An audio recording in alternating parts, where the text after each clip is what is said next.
Do you chronically feel disempowered?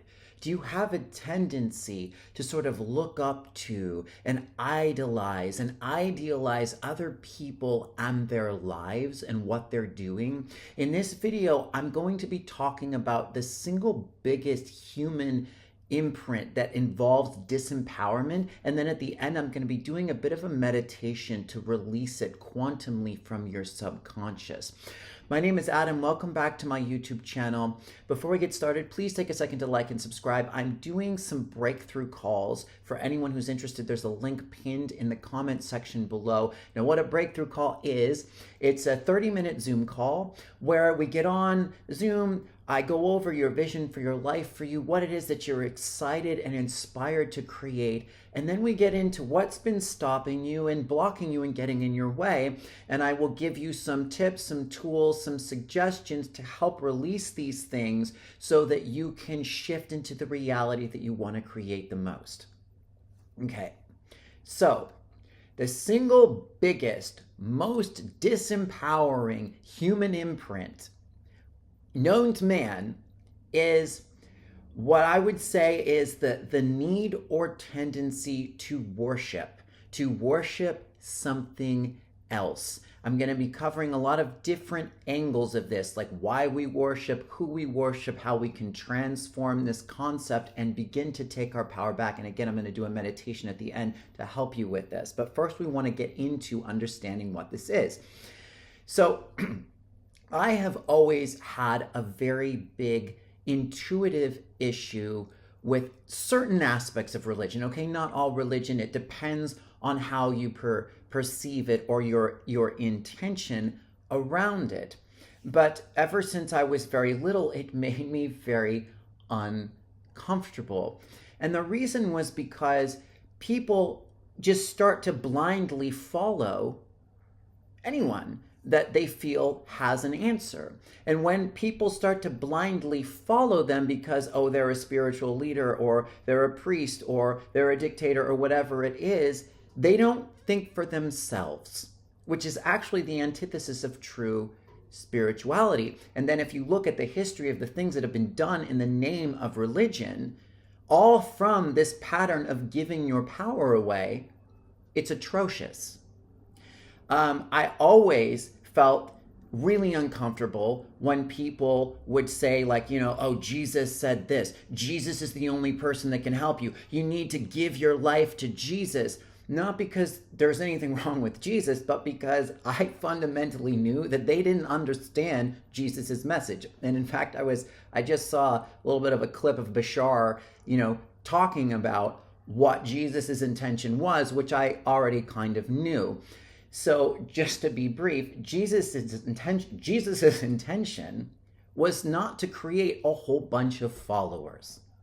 It wasn't to create a whole bunch of yes men that just did whatever he said and believed that he was the way and that he was the child of God, and they were not. Jesus's intention was to create leaders. It was to create people like him. And he wasn't the one and only. He was just one that had that awareness and enlightened Christ consciousness activated within him. And he was attempting to teach other people how to do that. So to be like Jesus isn't to get on your knees and do whatever you think Jesus would tell you to do. It's actually to connect to the source inside yourself and to listen to that as a child of God in humility and love and of service, yes, and find your own answers.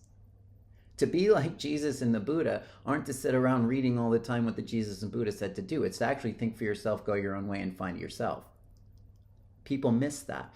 Now, why? Okay, so the human imprint around worshiping. This is, there are a lot of stories about how humans were created. I'm not going to get too much into that. But if you look at least the past many thousands of years of our history, whether it's true or not, there is a subjugation, a very deep subjugation of basically everybody. We've lived on a planet where there are dictators, there are kings and queens, there are monarchs, there are people that believe that they had the divine right to rule, and therefore everybody else needed to do what they said. Essentially, humanity has been programmed to be a slave race. We're slaves to the matrix. We're slaves to politicians. We're slaves to the system. We're slaves to money. None of these things inherently are bad. This is the point. It depends on what we're doing with our own intention and our own self in relationship to them. So this sort of need to have someone tell us what to do is hardwired in to humanity.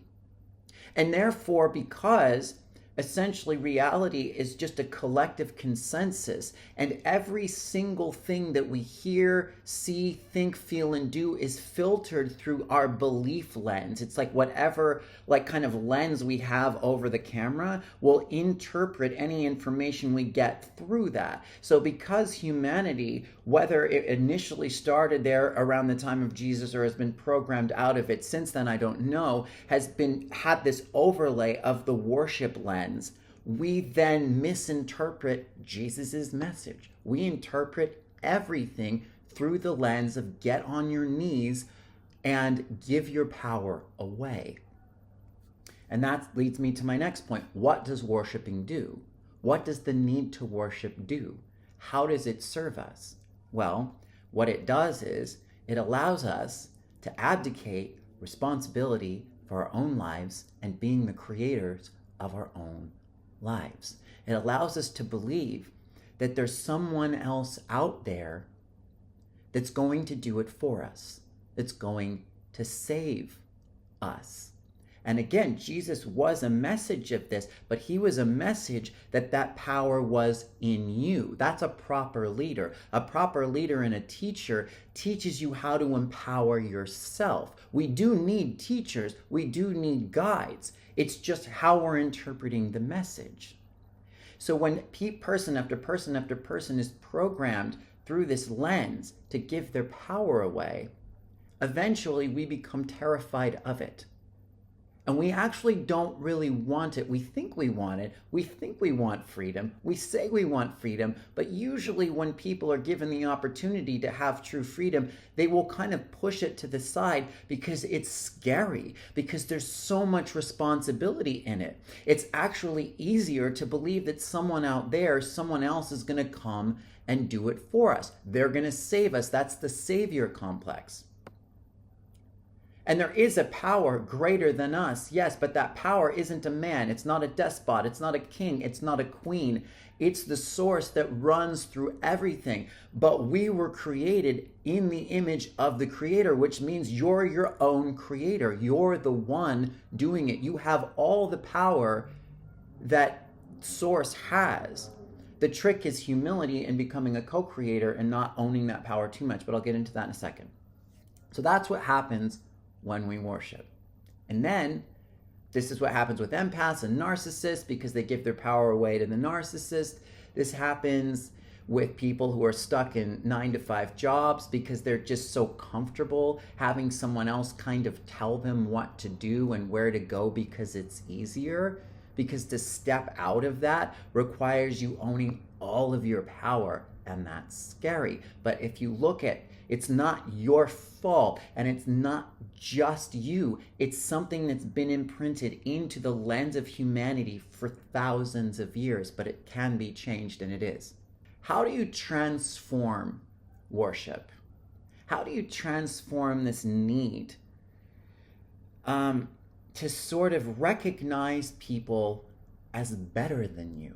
You want to be careful because you don't want to take all the power in an egoic way back to yourself and then never listen to anybody else, because ultimately we're all source and we're all God and we're all here to help each other. You know, we're all here to help guide each other back home, which was into our own, creative, co-creative power.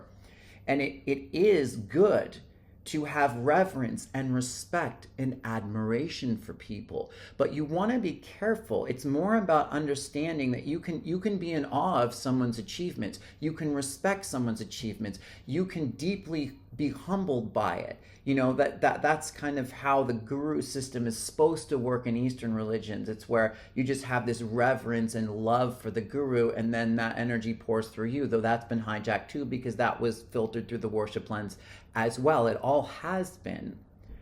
But it's knowing that whatever they're doing, whatever they've done, you have that equally also. You have the potential to be great. You have the potential to be a leader. You have the potential to be the co-creator as well. So can you respect? Can you love? Can you admire without being like, that's better than me and I need to get on my knees? You can be humble. You can be humble because you know that like true power comes from openness. That's what the meek shall inherit the earth means, or it's supposed to mean. It doesn't mean like a weak person who never stands up for themselves. Obviously, those people aren't going to inherit the earth. It's being so small in ego, meaning separation consciousness. When you become extremely humble and small in ego, you're open to all of the energy of source in the universe, which is infinite power, but it's power from a heart-centered place, meaning love, meaning infinite true love. That's how you begin to transform it, is finding that balance. So now I'm going to do a little bit of a quick kind of quantum meditation on releasing this imprint from your subconscious. So if you want to just take a minute, kind of relax, come into your body. I need to do that too. Just notice your feet on the floor a little bit. You can close your eyes and just breathe. And just give whatever you believe in, whether it's the quantum field, whether it's source, your higher self, your spirit guides, the angels, whatever, give them permission to help guide you to release this imprint from your subconscious completely. The imprint of human worship, the imprint of humans being slaves to anything, essentially. The imprint around believing that someone outside of you is better than you, and that you need to get on your knees in a disempowering way and worship them and give them your power. You don't. Just give permission on every level of your being to release this imprint completely.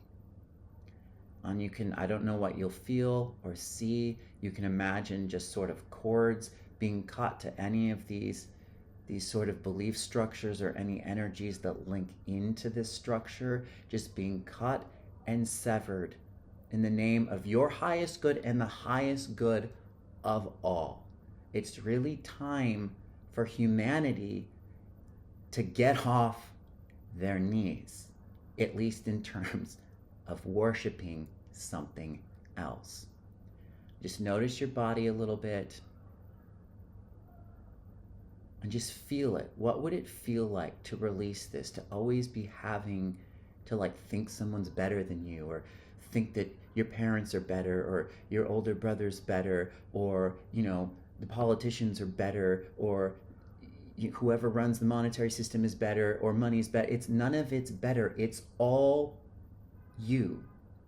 And now we're going to quickly call in a template for how to interact with the world in a co-creative, humble, aligned way, where you're not in ego. You don't think it's all you either, but you're connected to the true power of source that is within you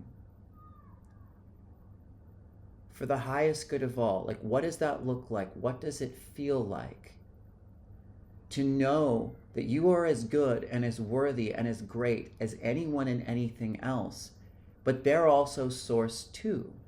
So you can respect, you can admire, you can appreciate without giving your power away, whilst keeping it and knowing that the Christ consciousness, the love of God, the leadership potential is within you. And that's what it means to be a true, disciple of Christ or whatever. You're an equal. What would that feel like? And just give permission for that to come in and land a bit. Notice your body, notice your feet. Notice if you feel any strengthening or alignment occurring, if anything else is clearing. And you can do this every day. Just setting this intention. It makes a huge difference. It will help empower you and humanity, because that ultimately is the truth. We all have the power. Okay, so thank you very much. I'm gonna wrap up the video here. I appreciate you taking the time. Please let me know if you have any questions or concerns or breakthroughs. I have another energy clearing in the description. If you want to download that, you can set the intention to continue working with it with this particular intention. Other than that, thank you so much. I look forward to next time, and peace.